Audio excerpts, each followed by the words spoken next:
everybody, here with the HARLEM FKN GLOBETROTTERS. It is the end of season review.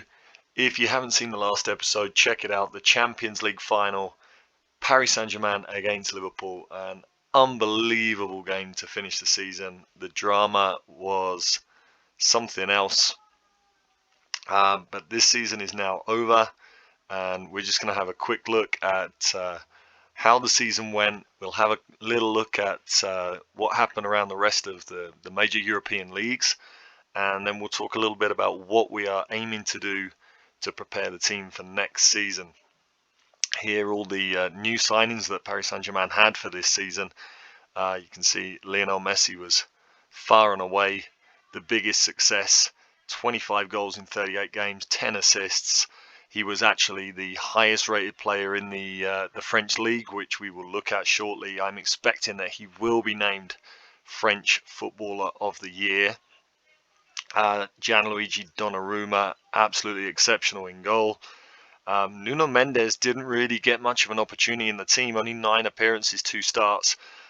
He just wasn't as good as the 2 left backs that we already had. But every time he played, he was outstanding. Gini Wijnaldum, I think, was a huge success. Didn't start off in the team, but just slowly made himself absolutely indispensable. 5 goals and 4 assists for him. Hakimi in the right back position was also very, very good. Nicolas Soulé coming in January, turned himself into a real solid right back for us, and was disappointing that we didn't have him 100% fit for the Champions League final. Danilo Pereira has to go down as a disappointment. Obviously, I didn't really use him. We had better midfield options. I feel like that's kind of a waste of 13.75 million. But we're going to see what might happen to him, what might his future be as we go into this summer and transfer window. Sergio Ramos didn't have the best rating, but just feel like with the leadership and determination and all the incredible technical characteristics that he's got, he was still a really, really good player for us. And I'm sure that although at 36 years old, his physical attributes are kind of starting to decline a little bit, I think he's still going to be really important for us for the next year that he still has on his contract. And Isco, perhaps a little bit of a disappointment, just the 1 goal and 1 assist.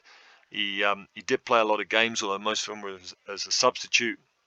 But I kind of felt like he was a good option when we needed him. Certainly when we were rotating the team, he was a fine option for us. And again, I think it's just a good, solid squad player that's going to help us as we go forward into next season. If we look at the season's results, obviously it was very, very positive. We had a really, really strong run at the end of the season. We just could not stop winning in the league. We just blew everybody out of the water. In the Champions League, obviously our only defeat was the final. Really, really disappointing the way it finished, but I think the squad grew so much through the competition. We did draw a couple of games in the group stage.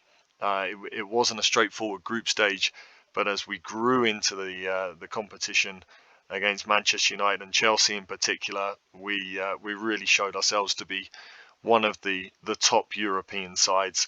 The French Cup was obviously a big disappointment, going out on penalties at home to Lorient. When we did rotate the team, hopefully we can arm a squad during the summer that's going to be able to compete on all fronts, even if we make 11 changes, and hopefully we can win back that French Cup. And of course, in the Trophée des Champions, we lost that opening game when we still had all our big international players away on vacation. So again, it would be very nice to win that competition at the start of next season. That will be against Strasbourg, who won the French Cup. So we'll be looking forward to try and put a few things straight there. Moments to remember, we set Paris Saint-Germain's record win in the French League on a 9-0 win over Reims. Kylian Mbappe with that hat-trick, Leo Messi with his own hat-trick. Phenomenal performance that game. And they're saying that the 6-1 win over Strasbourg was our game to remember. I think maybe there was some more important games than that one, but it was a good win. And Leo Messi's goal against Wolfsburg in the Champions League was our goal of the season. An absolutely incredible strike. If you go back to one of the earlier episodes, it's when we were still in the Champions League group stage, you can see that goal. Absolutely fantastic. Finances, all the finances are up, which is obviously great. We've got a new £55 million a year shirt sponsor deal, which is going to help no end. And in terms of shirt sales, Kylian Mbappe leaving may cause us a little bit of a problem there. That's disappointing that that Mbappe is obviously on his way out with all the money that his shirt sales bring in, but we do still have the likes of Messi, Neymar, Icardi, Di Maria, Sergio Ramos, and all the rest. So hopefully we are still going to be okay there. The team that generally played through the season, I think we've got a really good base here to move forward into next season. Obviously we've got some players coming in, and we are going to try and do some deals through the summer. So the team may change a little bit, but we've got a really good solid base there. And looking at everybody's average ratings, only Marquinhos and Leandro Paredes were under a 7 rating, which in the case of Paredes, a little bit disappointing. We'll hopefully see if we can get more consistency out of our midfield this season, because both Paredes and Verratti, I think, we're under a 7. So things to improve certainly, but again, a really good solid base. And in terms of history in the making, Leo Messi named the fans player of the season, Kylian Mbappe the young player of the season, Nicolas Soulé the signing of the season at 5 million, which is odd when you think that Leo Messi was a free transfer. And Leo Messi obviously our goal of the season. Mauro Icardi, 36 goals for him to be our top scorer. That's his best ever season. And Angel Di Maria with 17 assists. Really pleasing performances from him. We're going to have to see how much we can still get out of Di Maria and Messi next season. Well, obviously their physical attributes starting to decline with their age. But Leo Messi got 12 Player of the Match awards during the season and was also our highest rated player. In terms of competition awards, at the moment, only Donnarumma, who was the Champions League goalkeeper of the season, they still haven't named the French awards. So, as I say, I'm expecting Leo Messi to be named French Player of the Season. Mauro Icardi, as we'll see in a moment, won the Ligue 1 Top Goal Scorer award, and we'll have to have a look and see if Angel Di Maria is in the running for the top assists in the league. So we'll have a look at that in a moment.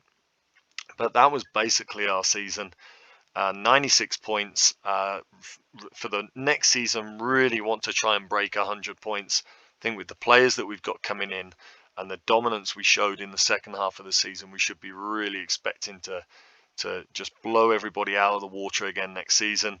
And as I say, as an objective, I think winning the French Cup and hopefully breaking 100 points would be the intention. So if we look at the stages, we look at the league table, obviously, as we said before, we've had a look at this before, we scored 114 goals, which is a record in a season.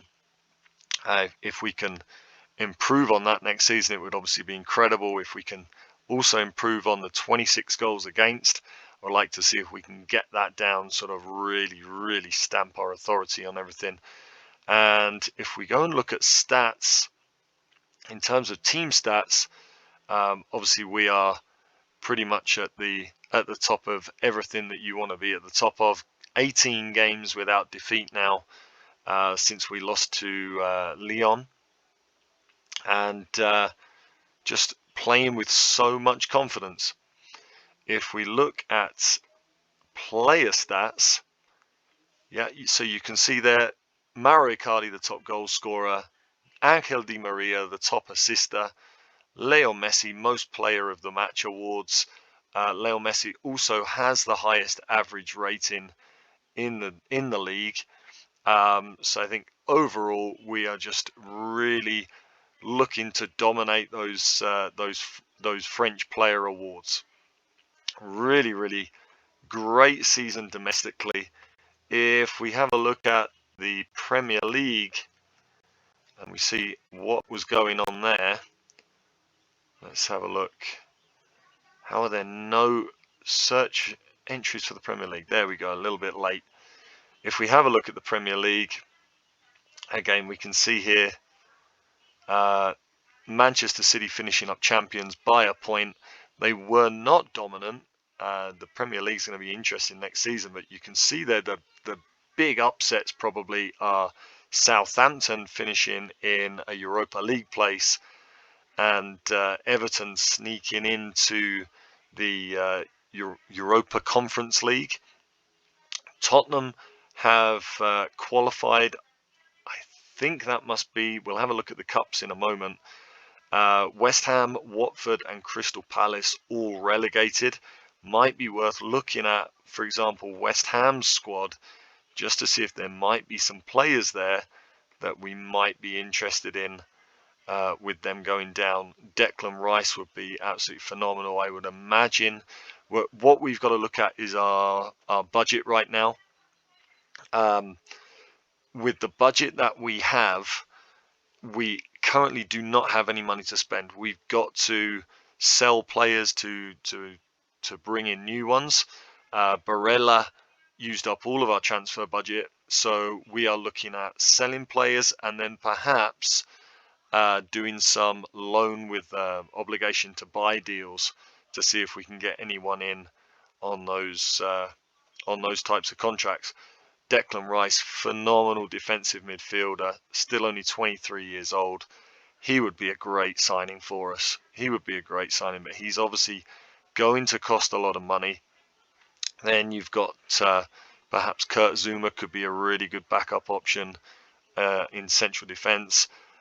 French national, so that would be great for our Champions League squad.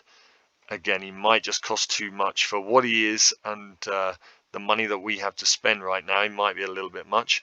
Alfonso Areola is going to be coming back to us. He has been on loan with West Ham this season, unfortunately relegated, but he is going to be coming back, and my intention is to, if I can move on Sergio Rico and Keylor Navas, is have Areola as our backup goalkeeper. He is developed at club and obviously a French national, so again, it really would help us for Champions League squad rules. So that would be my plan for Areola. If we then look at, we know that Liverpool won the FA Cup. Let's have a look who won the Carabao Cup. If I can remember how to spell Carabao, I definitely can't. Let's see if it comes up with anything. There we go, the Carabao Cup, and we see that Chelsea won that. So how have Tottenham qualified for the Europa League? That must have been through winning the Europa Conference League. So Chelsea beating Crystal Palace in the cup final there. If we go and look at the Europa League, I did have a look at the Europa League. If it's going to come up, there we go. And then we got the Conference League below it. So Atalanta beat Napoli in the final there. So that's Atalanta into the Champions League again. They were, of course, with us in our Champions League group. So they were knocked out in the group stage and then went on to win the Europa League, whilst the Conference League was indeed won by Tottenham Hotspur, beating Roma in the final. So that's how maybe Tottenham are going to be able to hang on to some of their most important players. Again, there will be players in their squad who will want to move on after failing to qualify for the Champions League, I imagine. So there might be one or two that we might want to look at there. Maybe someone like Sergio Reguilon. Let's have a quick look at him. I mean, again, he's perhaps not that much better than the left backs that we already had, but could be an option. Obviously, Harry Kane is there. Heung-min Son is there. Fantastic player, obviously. And we are now missing, with Mbappe leaving, we are missing a left winger with pace and the ability to score goals. So he could be, again, a really good option, but the price would be a major stumbling block. So that's England. If we have a look at the Spanish La Liga, I know that Real Madrid were the winners of La Liga here. Barcelona, Real Madrid, Real Sociedad and Atletico Madrid qualifying for the Champions League, while Valencia and Sevilla are in the Europa League, with Getafe, Mallorca and Granada being relegated. So maybe Valencia and Sevilla are teams that we could have a little look at in terms of getting hold of their players. Maxi Gomez finishing top scorer there, while Memphis Depay had the best overall rating. So if we have a look at the Copa del Rey, let's see if that comes up on the search. So the Copa del Rey in Spain was won by Barcelona as well. So not a bad season for Barcelona, certainly better than real life. If we go across and have a look at Serie A in Italy, we'll just have a look at Serie A and then the Bundesliga. So Serie A this season was won by Juventus quite convincingly.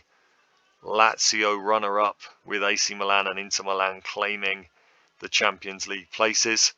And Atalanta and Roma, obviously Atalanta are into the Champions League through winning the Europa League. Roma go into the Conference League, with Napoli also in the Europa League. So maybe Roma could be another team for us to look at in terms of trying to identify players. If we look at the Coppa Italia,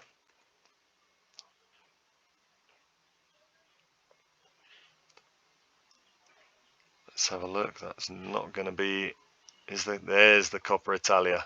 There you go, I spelt it wrong. So Napoli won the Coppa Italia. That's how they go into the Europa League. So a good win for them against Inter in the final there. Irving Lozano, top scorer in that competition. Very, very good player. Again, a really good option perhaps for a quick winger that could come in on the left now that we've lost Mbappe. I really think we're going to suffer with not having Mbappe next season. He was so influential in the end with his pace down that left wing, scoring goals and assisting. And finally, if we look at the Bundesliga, obviously Bayern Munich were the champions, Borussia Dortmund runner-up, Leipzig, and then is TSG, is that Hoffenheim? Freiburg and Bochum being relegated. No really big clubs finishing outside the European places there. So the one thing I have noticed is that at Borussia Dortmund, where is Erling Haaland? He is down here. He is unhappy at the club. He wishes to leave. And again, we do not have the money to be able to afford him. But again, maybe a loan deal with an obligation to buy, we might have a go for it. With Mbappe leaving, I mean, he is obviously just a cheat code in the game.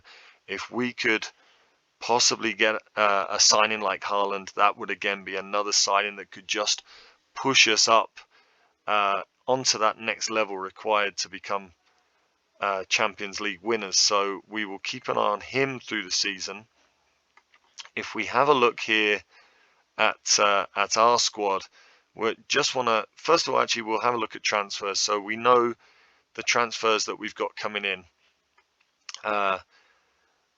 Vrazjilko, I'm definitely not saying that right, coming in from Atletico Madrid. He'll be a squad player on the bench as a backup option at right back. So we've got, if we just have a look at the ins, we've got a few young players out of contract that are leaving. We've of course got Nicolo Barella coming in. Going to really shore up our midfield. Just think we're going to go to the next level with Barella and Verratti playing together in midfield. Jasici, who's going to be a really good playmaking option, another option in the number 10 role, and Farias, one for the future, and of course Paulo Dybala coming in on a free transfer. He is an exceptional forward. I think we're looking at using him as the number 10, but he can also play as a striker. 20 goals this season for Juventus. He is going to tear it up in Ligue 1, so really nice to get him again with Mbappe leaving, with Di Maria and Messi being a little bit older now. Really fantastic to get hold of him. I see him as being a number 10. So with those players coming in, how do we see the team lining up? If we just clear the selection here. Now, this is what we are going to do. We're going to look at what positions we are certain that we are happy to move forward in. I think all of these positions we are more than happy. Left back is certainly an area. I'm leaving that midfield slot free because that is going to be Barella. Then Verratti in midfield with him. Messi hopefully can do another season before his physicals completely go. Dybala we expect to be our number 10. Neymar on the left, and right now Icardi is obviously our centre forward. So those are the positions I kind of think are nailed down. Obviously Dybala in the 10, Barella in the defensive midfield role. So that just leaves a left back possibility. I will explain what I think we're going to do now. Now with Keylor Navas and Sergio Rico, we are going to offer them out. We are going to try and see if we can get some sort of offer for them. If Navas, he's on nearly 200,000 a week, I might even just offer him out on a free transfer or a loan just to get that money off the books. He's not going to play. He's not getting any younger. He's just the backup option, but I don't want a £200,000 a week backup option. Now Sergio Ramos has still definitely got another season left in him. Hakimi is our backup right back. And then I am quite happy with Abdou Diallo as a fourth choice centre back. He's also developed at clubs, so it really helps with Champions League registration. And then moving down here, there are fewer and fewer players that I'm worried about keeping around. We've got Paredes, Idrissa Gueye. I think he did have somebody interested in him. He doesn't anymore. I think I might be right in saying it was Barcelona that were interested in him. We've got Wijnaldum, and then if we look at the rest of these players here, Mbappe obviously leaving for Real Madrid. Julian Draxler, I am definitely going to offer him out. Hopefully we can get something for him. Di Maria, I would be happy to move on if we were to get an offer for him. He's 34. He's still got half decent physicals, but he's surely going to lose that at some point. He's still a great player. But if there were an offer to come in for him, I would be happy to move him on just to free up some wage budget and get some funds in. Rafinha is another one that I think he's a good squad player. But again, if we could get, say, 20 million for him, I'd be happy for him to move on. He is a good option to come in and cover on the right wing in the number 10 role. Like I say, a good solid squad player. Outside of that, Danilo Pereira at 30 years old, not good enough for this squad, in my opinion. We've got much better options. We will be moving him on. And Herrera, we will also be looking to move on. He is now 32, turning 33 in August. Again, I would like to get his 130,000 a week off the books.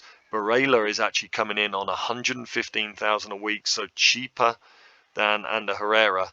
Again, if we can get 10 million for him, I think I'd be happy with that. and just move him on.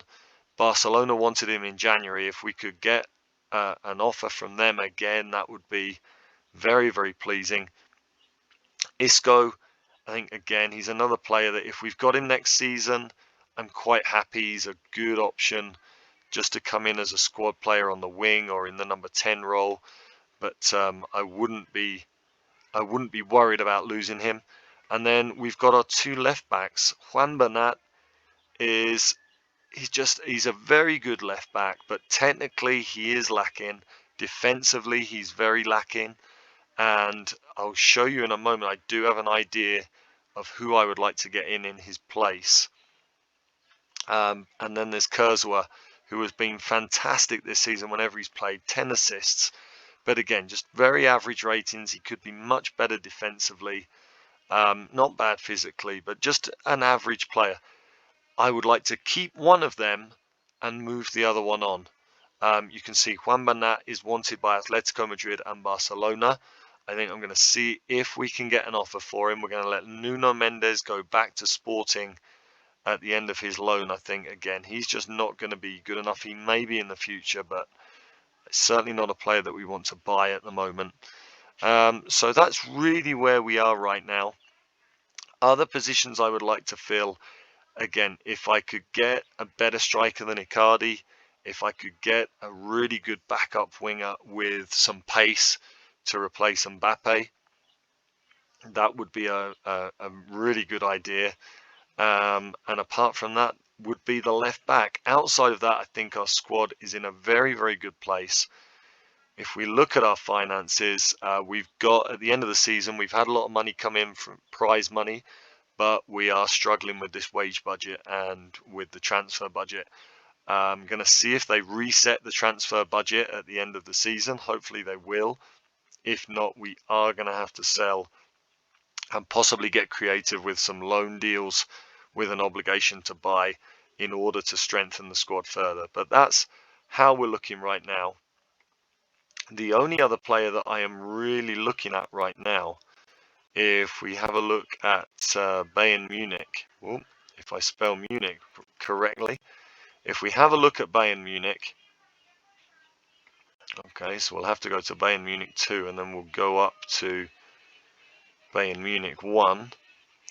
If we look here at Bayern Munich, the player that I have been looking at, if I can find him, has been, now I am struggling, where is he? So there we go, I just didn't have him on the shortlist. So here is Lucas Hernandez, French national, so would really help us with our Champions League squad. A really, really good defensive left back, decent enough marking and heading, fantastic tackling, and then he's got solid passing and crossing ability. And then if you look at his mental stats, his positioning is fantastic, great work rate and teamwork, determined, aggressive, brave, fast. This is the left back which I really like. Our scouts only rate him as a D. We did look at him in when was it? We looked at him when we got our transfer budget revised. Before we made a bid for Barella, we looked at Lucas Hernandez and we were able to bring him in for about 50 million. Obviously, we didn't go through with that because we wanted to prioritize Barella. If we can get Lucas Hernandez for 50 million, if we can raise that money, this is the player that I would really like to get a hold of, just to complete our first 11 for the coming season. I think with that signing, we would be formidable in every single area of the field. And then anything else we could do after that, in terms of maybe getting an upgrade on Icardi, would just be a bonus. So that's how we're looking right now as we go forward into the summer. That's all for today. We are going to go ahead with pre-season. We will be back maybe at the start of pre-season just to let you know what's been going on, how things have gone in the transfer window, just with a little transfer update before we start season 2. Thanks for watching. Subscribe, give us a like, and we will see you for the next one.